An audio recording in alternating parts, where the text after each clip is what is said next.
Bonjour à vous et bienvenue dans une nouvelle vidéo de l'Apozen. Je réponds aujourd'hui à une question concernant la bulle de protection. Donc la question est Élise, est-ce que tu peux nous expliquer à quoi ça sert et comment on en fait une? Moi, je m'en sers principalement lors de mes protocoles de Reiki Usui.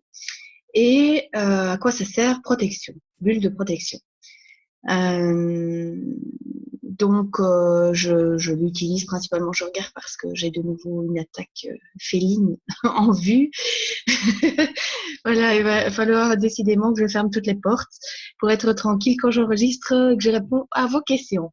Donc, la bulle de protection, moi, je l'utilise avant tout soin thérapeutique avec un client, avant toute communication, même avec Skype, quand je dois me rendre dans des lieux publics, quand je dois prendre la parole en public, quand je me sens pas bien à un endroit, quand j'ai l'impression que on tourne en rond dans une discussion, par exemple. Donc, je l'utilise dans tous ces cas de figure-là. Il y en a bien sûr des milliers d'autres, des cas de figure. Je ne vais pas vous énoncer, vous faire toute la liste des cas de figure dans lesquels vous pouvez utiliser une bulle de protection. À vous de voir si ça fonctionne. Dans une prochaine vidéo, je vais vous expliquer ce qu'est l'œuf doré par rapport à la bulle de protection, parce qu'on m'avait demandé également, je l'utilise très régulièrement. Donc, je vais vous expliquer, c'est un protocole de sophrologie qui s'appelle l'œuf doré. Ça n'a rien ça n'a rien de magique, ça n'a rien de marabout, ça n'a rien de quoi que ce soit. Il n'y a pas de voodoo là-dedans et personne ne brûle dans son œuf doré. Voilà. Je vous. Non, ça sent le vécu, je suis désolée. Mais c'était la petite touche voilà, de tout ce qu'on avait déjà pu me dire concernant l'œuf doré. Prochaine vidéo sur l'œuf doré. Donc, revenons-en à la bulle de protection. Comment on fait? Alors, il ne faut pas être un haut niveau de Reiki pour commencer à faire une bulle de protection. C'est accessible à tout le monde et c'est réalisable en quelques minutes. Alors, la durée de vie d'une bulle de protection, moi j'ai entendu 12 heures, j'ai entendu 24 heures. Bon, ben, moi je la renouvelle chaque fois que j'en ai besoin, comme ça je suis certaine. Voilà. Pourquoi faire compliqué quand on peut faire simple? Je vous pose la question.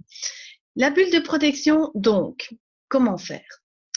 Je vous invite à mettre, on va la faire ensemble. Donc, installez-vous confortablement, dos droit, assis sur une chaise. Ce n'est pas obligatoire cette position, mais c'est plus simple. Du moins pour commencer, puis quand vous serez dans la pratique, vous ferez comme vous voulez. Donc, pied au sol, bien ancré, puisque vous avez déjà appris l'ancrage dans une vidéo précédente. On va respirer ensemble pour bien se centrer dans le moment présent et pour pouvoir faire une belle bulle de protection.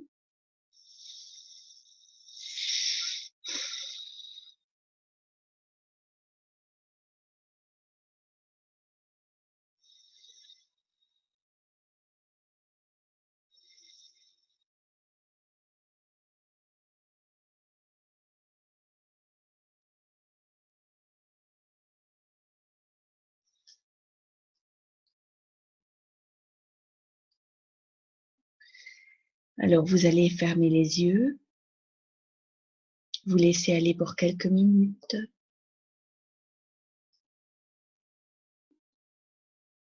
Et vous allez visualiser une bulle, une lumière blanche au niveau de votre sternum.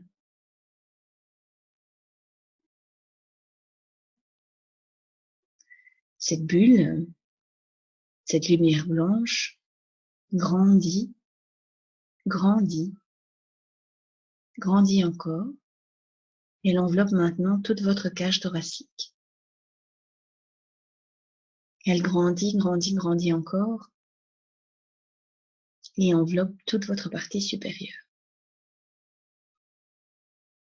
Elle grandit, grandit, grandit, grandit encore, finit par vous envelopper entièrement.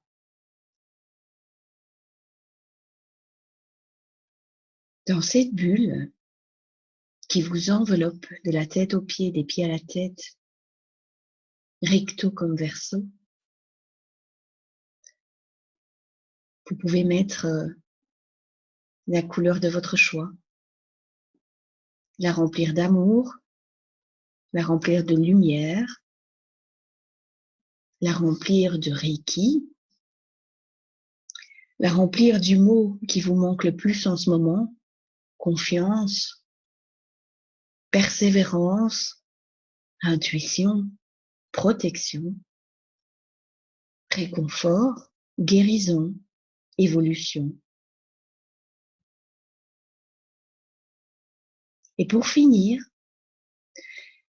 vérifiez que votre bulle a un pourtour de couleur dorée, parce que c'est la protection la plus forte. Alors, il y a d'autres exercices de protection, bien sûr, et de manière de créer ces bulles. Moi, tout au début de ma pratique, quand je n'étais pas encore praticienne ni maître Reiki, ce que je faisais, c'était que j'imaginais, en fait, de la tête aux pieds et des pieds à la tête, une spirale qui m'enveloppait comme ceci, dans un sens et dans l'autre. Un peu comme un cocon, comme si je faisais une chrysalide de la tête aux pieds. Voilà. Et je venais renforcer ceci par un cylindre. Ça peut être une option aussi. Comme si vous momifiez, en fait, d'un bandage de protection. Donc ça peut être une deuxième option. La troisième option, c'est uniquement mettre un cylindre. Et là, on va dire que c'est plutôt si vous vous sentez un peu attaqué, comme s'il y avait vraiment de très mauvaises vibrations là où vous vous trouviez. Et vous allez utiliser le principe des miroirs. Alors, comme vous êtes à 100% responsable de vos actes et que vous évoluez en tant que personne libre et consciente, vous allez mettre un miroir des deux côtés. C'est-à-dire que vous allez prendre la part de responsabilité qui vous incombe dans la situation dans laquelle vous vous sentez mal. Oui. Comment fait-on pour faire ça? Donc, vous imaginez que vous entrez dans un cylindre. Et une fois que le cylindre est mis, vous imaginez qu'il y a un miroir à l'intérieur du cylindre pour avoir cet effet miroir vis-à-vis de vous, et un autre miroir à l'extérieur de ce cylindre pour que les personnes qui, selon vous, sont un peu toxiques, récupèrent leurs billes et ne vous influencent pas. Donc, en gros, dans cette partie de la bulle de protection, du cylindre de protection, du caisson de protection, chacun récupère ses billes dans l'histoire. Ça, c'est pas plus mal. Au moins, vous voyez un peu la part de responsabilité que vous aviez ou que vous avez dans la situation. Peut-être qu'elle est créée de toutes parts par votre inconscient, qui a une peur, une angoisse, et dont vous voudriez vous libérer le plus rapidement possible. Et donc, à ce moment-là, c'est possible en faisant cela. Voilà. N'oubliez pas de fermer le caisson au-dessus, en dessous. Hein. Chaque fois, ça doit être hermétique. Alors, il y a une école qui dit que quand on fait une bulle de protection, il faut protéger tous ses chakras, sauf celui du troisième œil, pour que justement l'intuition ne soit pas touchée par ce cloisonnement.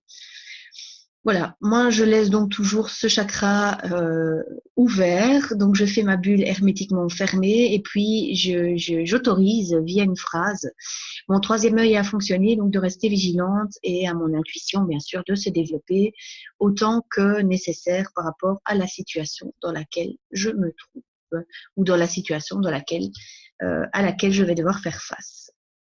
Voilà, ça fait quand même 4 super pistes. J'espère avoir pu répondre à votre question. C'est une vidéo un peu longue, mais ça en valait la peine, je pense. Elle a été demandée plusieurs fois. Donc voilà, je vous retrouve dans une prochaine pause zen. Très bonne journée!